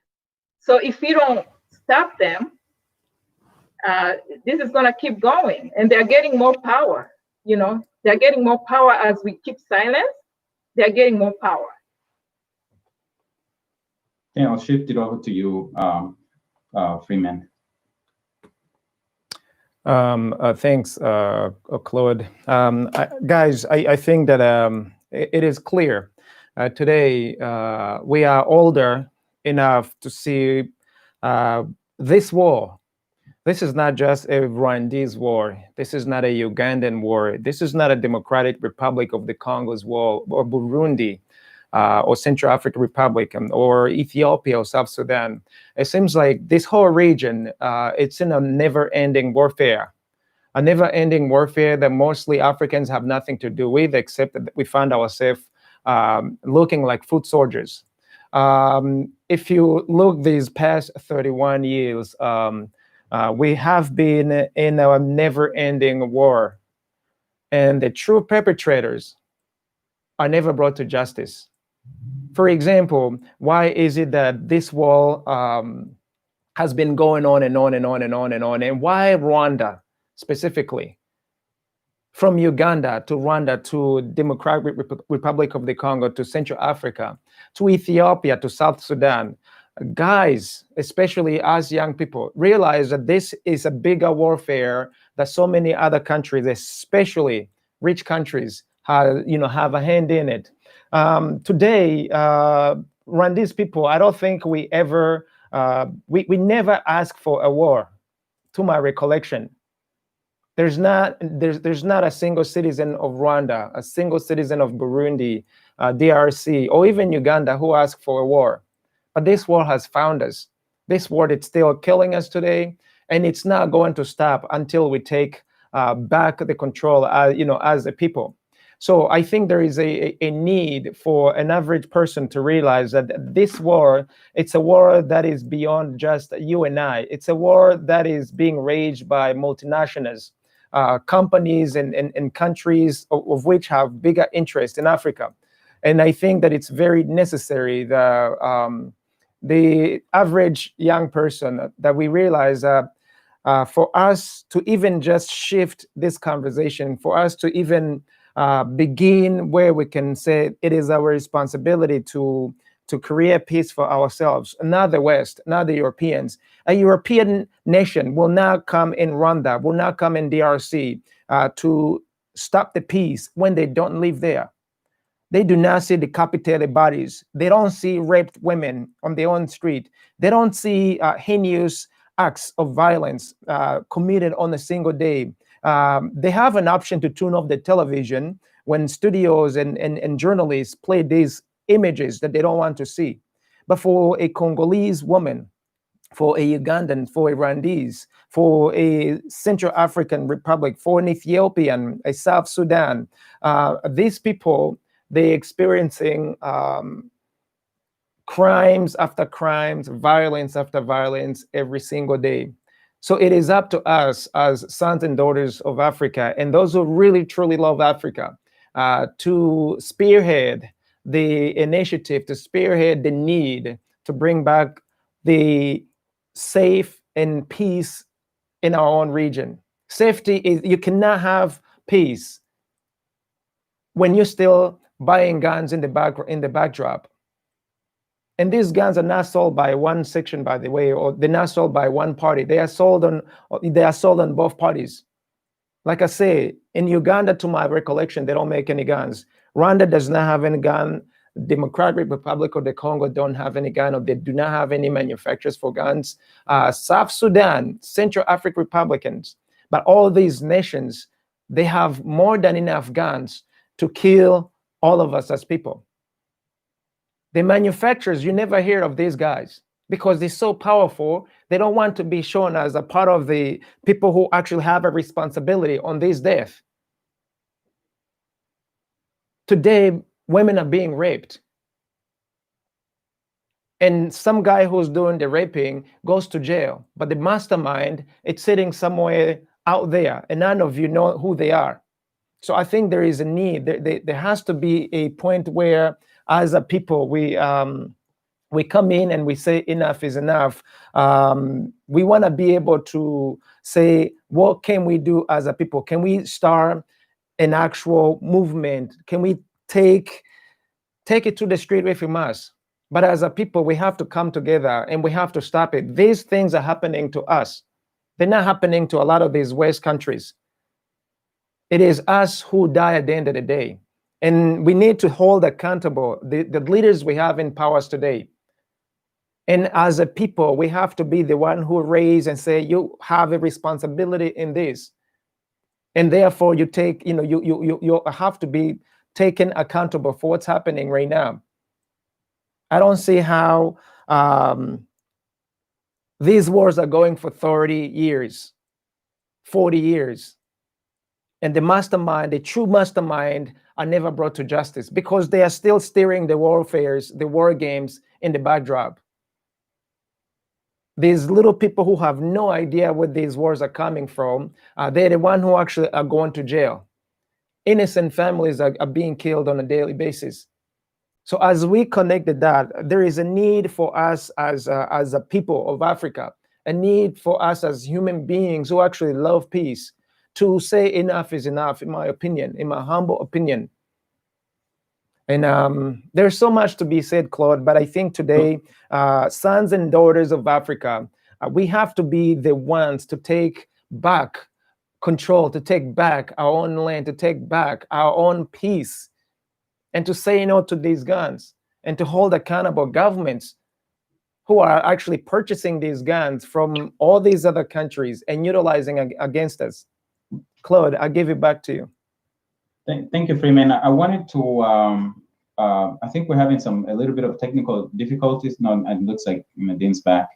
But there is a couple of questions that came through, two kind of similar, one from Justin F. and one from Patrick Hawamenshi, asking what kind of Rwanda we want. And I think maybe the best way to frame this is in the spirit of Lumumba again. This is Lumumba Day.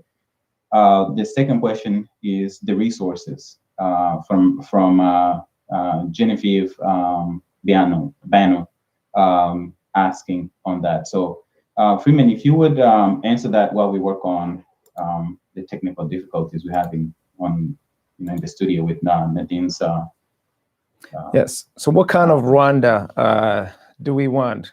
If you ask me personally, I've been living in the United States since I was a kid. Literally since 95, I've been in the United States. So I literally from childhood to right now, this is all I know. Rwanda is a beautiful country. I want to see a Rwanda that looks just like the way I go to sleep in the United States. I do not sleep worrying whether someone may come in and rape me, whether someone may come in and decapitate me, or whether someone may come in and just hurt a loved one. We struggle in our own struggle. We live a life just like everybody else, but I don't have to worry about some guys come, some haywire military soldier going crazy and come in and kill me. Because today we experiencing that as we have seen in Africa. So I want to see a Rwanda where my brothers and sisters in Rwanda live a peaceful life. You don't have to be ethnic this or ethnic that, to just go home and be in peace, to do the things you want to do with your family, with yourself, to see a better tomorrow, to want to have a better tomorrow, to have an opinion, to speak like I'm speaking, to come and disagree with me, to have a conversation with me, to have an opinion, to fight for your country, to want the best for you, for your country, and to be willing to openly say that I'm okay with this, I agree with this, and I disagree with that, without you being killed. So I want to see the freedom of our people. I want to see these wars stop, whether it's coming from Uganda, DRC, or whatever country. But most importantly, I want to see the countries, the developed countries. You have the guns. You're bringing these guns in Rwanda. You have the guns. You're bringing them in Africa. You need to stop. We don't need any more warfares. How is it that we haven't seen any wars in the United States? To the degree that we've seen war in Rwanda, to the degree we've seen war in DRC. How is it that we don't see wars in France, wars in UK, wars in Germany, wars in China, wars in Russia? But they are the biggest manufacturers of weapons. Let's talk straight, guys. You all know that these are the biggest countries that are manufacturing weapons, but somehow none of them gets, their names never appears when someone dies. When an innocent person loses their life, they're not held accountable. We do not hold them accountable as a people. So I think as African, it's about time where we need to be able to come together and say, okay, these weapons are coming from this country, so we need to actually hold accountable France. We need to hold accountable the United States. We need to hold accountable China, or whichever country these weapons are coming from, because you have to explain why is it that these weapons are killing our people, and they're not killing your own people, and you're not held accountable to the death taking place. We have to be able to come to those points, guys. Yeah. Want to go ahead, Claude. Go ahead, Freeman, and then I'll bring in Nadine to talk about the potential, the resources, and the potential. Not only the potential of the region, just Congo's potential alone for Africa. Again, Lumumba said that one day we'll see a liberated Congo and a liberated Africa. And I think it's important to bring it back to that. Because what we have today is the appetite of the world for the resources in these regions on the African continent that is fueling these conflicts, that is actually providing these funds where, they manufacture the weapons and they come and use them to kill our people. And in fact, there is a website that I'd like to refer people to, www.conflictminerals.org. www.conflictminerals.org. You'll see a list of companies from all over the world, including mostly Western countries that are have taken a part, that have been reported as taking a part in the exploitation of the Congo and fueling the conflict. So Nadine, I want to talk about the resources and the legacy of colonialism in terms of what we have now, and again, Lumumba was assassinated for wanting a liberated and free Congo and Africa. Can you talk about that a little bit? You know? Yeah. So thank you for giving me, passing the word to me about this issue. But Lumumba was one of the greatest Pan-Africanists, like we were saying in the beginning. He did not want only liberated Congo. He was actually looking for Africa in a whole. And that's like one of the reasons why he got murdered. He was anti-imperialism. He was anti-exploitation of the Congolese people. So he was looking more into making Congo a habitable place, a safe place, developed place to feed its children, the Congolese. So if he was alive, if he was living right now, if he was living in his views, I don't think what is happening in Congo will be happening. Congo is a very attractive country. It's a rich country in terms of resources, probably the richest in the world right now. So everybody wants a peace. And this is like, it's something that you can see throughout the history. When Congo was a colony of Belgium, we know what King Leopold did to Congolese. Totally, like, it was a very cruel exploitation. Congolese were being having their hands cut if they're not producing enough resources like he wanted to. And so most of those resources were not serving anything for Congolese. It was all getting exported to Belgium for the King Leopold. And Congo really, and then they had somebody, Lumumba came on. He wanted to put all that stuff to a stop. He wanted that exploitation to stop and start producing for Congo, like let the mineral work for Congolese. And so they murdered him. And he's dead, as most of, even though he was killed by Congolese people, but the people who ordered the death are Westerners. US has a part in it, and I think some European countries, Belgium itself, obviously. So he was murdered. They put on Mobutu. Mobutu took over, and he did not do well for Congolese. And now we are seeing what is happening right now. They are waging wars. These great companies, these mine companies from the West are going in Congo. They are taking minerals the way they want.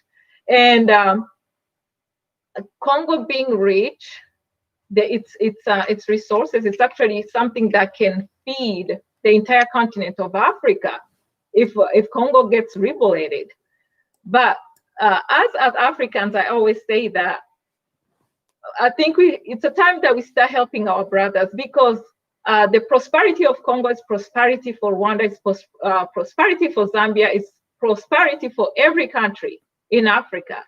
Because you cannot build a mansion and have all these fancy stuff in it, but the people around you are poor and are begging. I mean, that doesn't make any sense. You know, when you build wealth, you have to protect it. And liberating Congo, it will help other countries of Africa to actually also move forward in terms of economic power. So I think as Africans, we just have to join together, help our Congolese brothers and sisters, and free them from all this stuff that has been happening to them, because their wealth is going to be our wealth too. You know, they are part of us.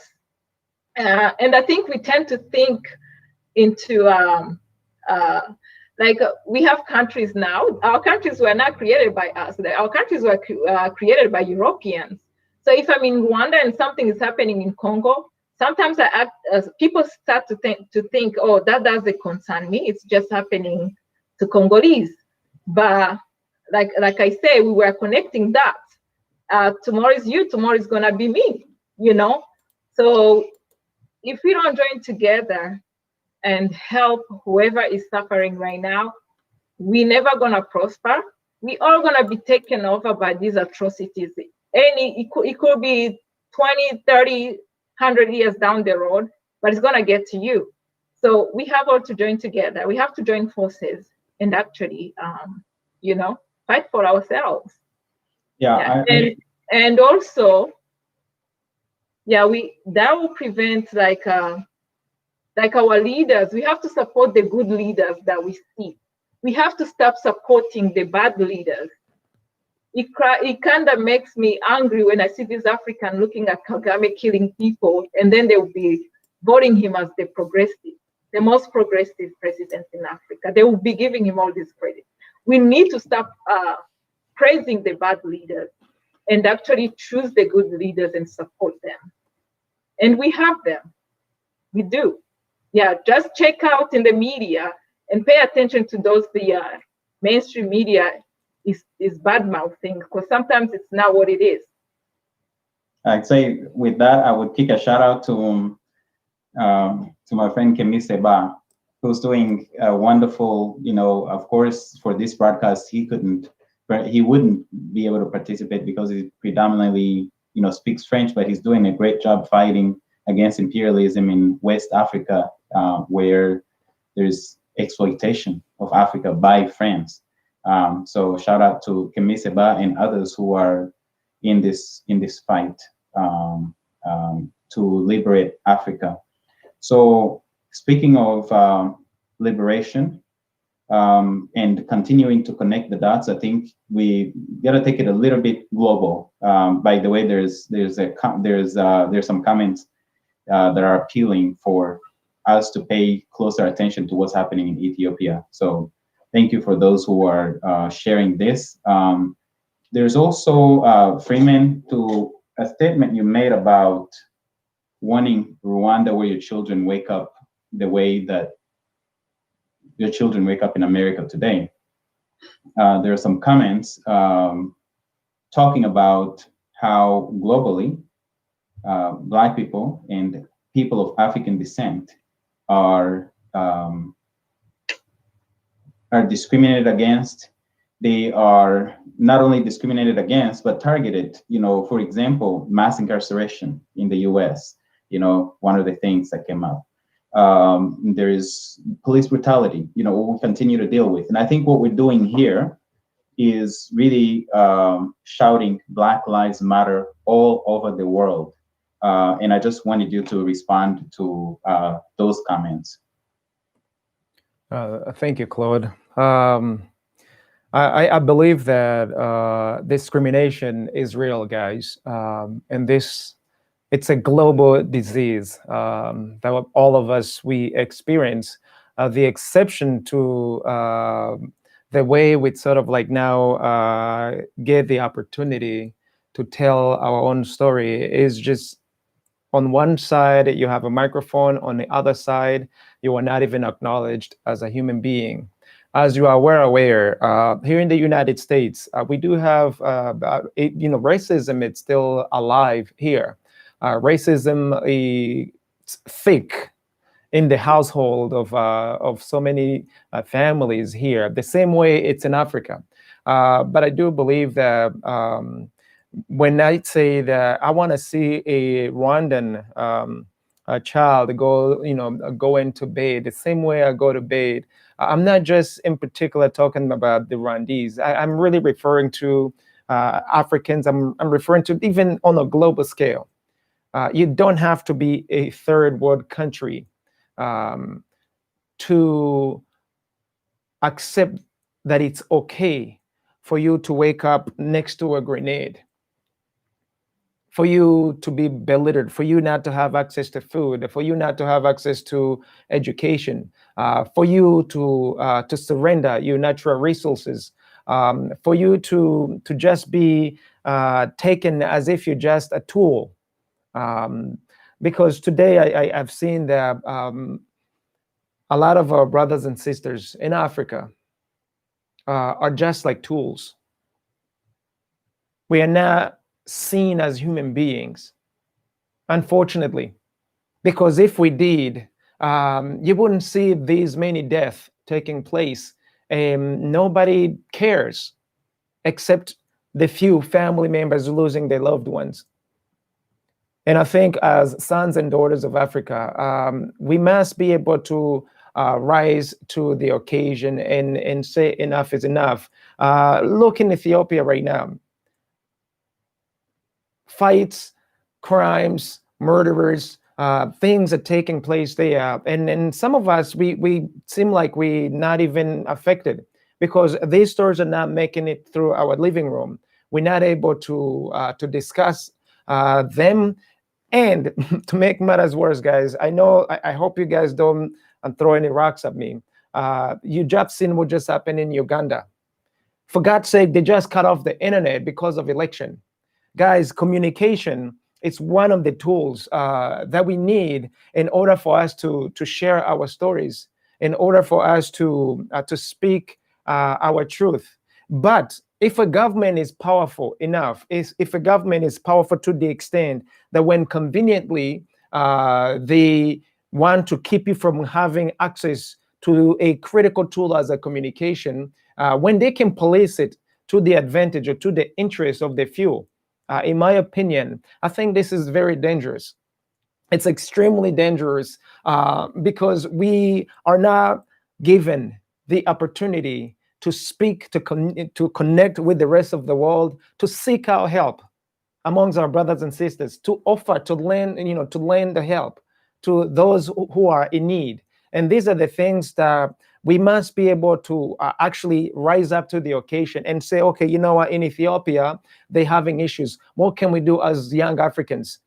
What can we do as other peace-loving human beings all over the world? But as Africans in particular, we have to care enough for us to be able to say, okay, these are our issues. We just can't wait for the West. We just cannot wait for the Europeans or the Asians to come and solve our issues.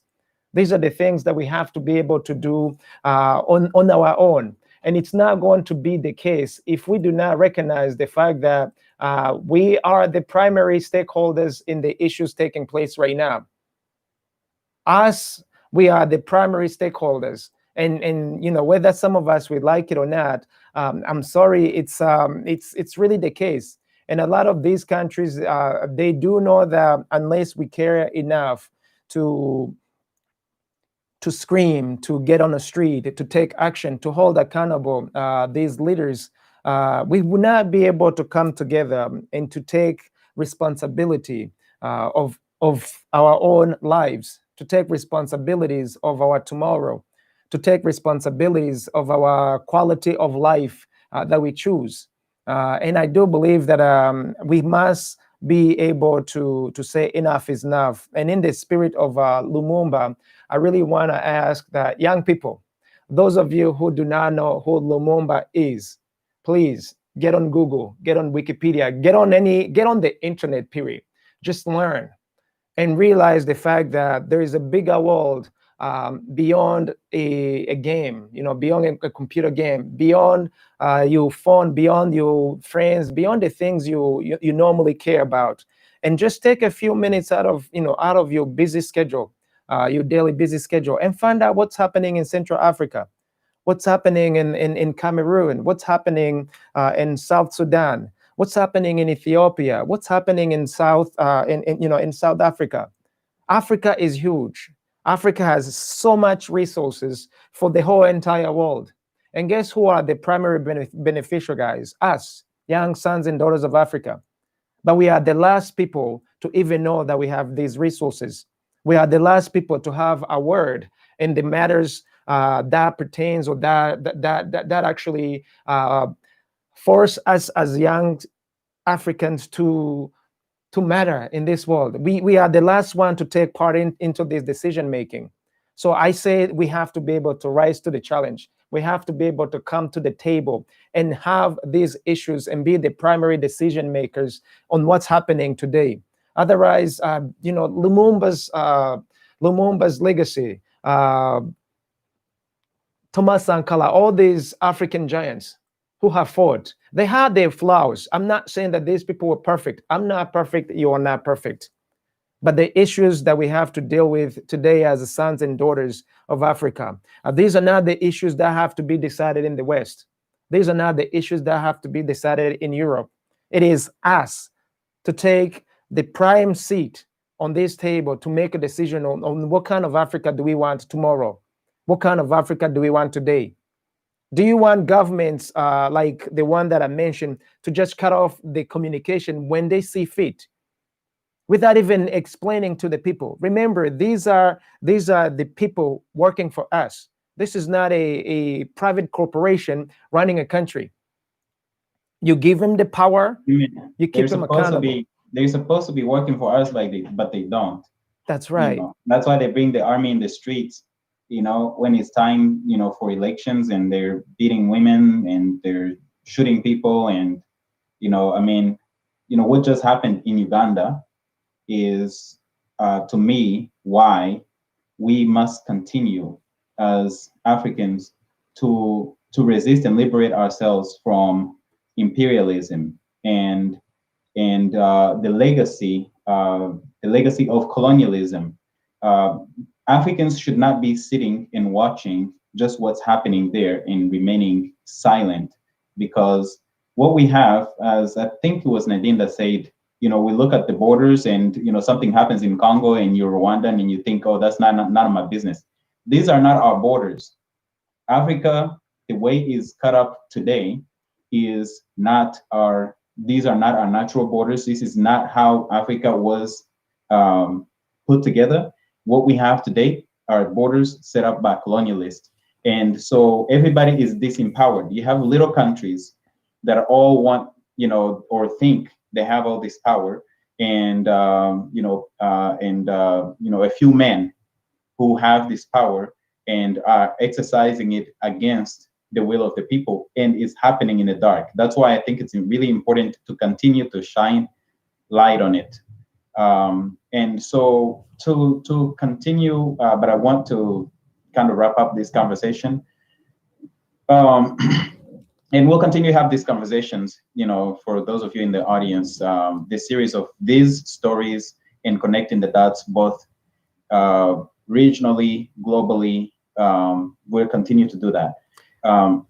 Claude, if you don't allow me, earlier we're talking about how some of these multinational companies come in and sell a gun. A colleague just showed me a page on the internet. You did make a reference of some of the top 10 largest weapon manufacturing companies in the world. And guys, I just want to let you know, I'm pro-business. There's nothing wrong with conducting business, but let's do it, let's do it ethically and morally. So they are the big names, and I know that mentioning them, it might seem like I'm attacking them, but I just want them to be responsible. There is a company like Thales, company like Leonardo, companies like L3 Technologies, company like Eads Airbus Group, companies like General Dynamics, Northrop Grumman, companies like BAE System, companies like Raytheon, companies like Boeing, Lockheed Martin. There's so many, guys. There's so many. These are companies that have the power to really shift things all over the world. But remember, while they're pro-business, while they're running business, there's nothing wrong with business, but there's everything wrong when a gun ends up on a street and hurt an innocent child. And that child has no one to say, hey, what happened to him? Has no one to say, you know what, you've killed my child wrongfully, therefore you are responsible. We want them to take responsibility on what's happening in our own homeland. I don't see weapons falling off Washington, D.C., and a bunch of people, are killing, like they are killing right now in Ethiopia, like they are killing each other in Eastern Democratic Republic of the Congo, like they are killing each other in the Central African Republic. And I'm not saying that these are the people who are providing them these guns, but they're the manufacturers. They can track these guns. So I want them to be able to realize we want to leave a peaceful life the same way they are living their own lives in their own respective countries. That's all I'm really saying. And I really want you young people, you young Africans,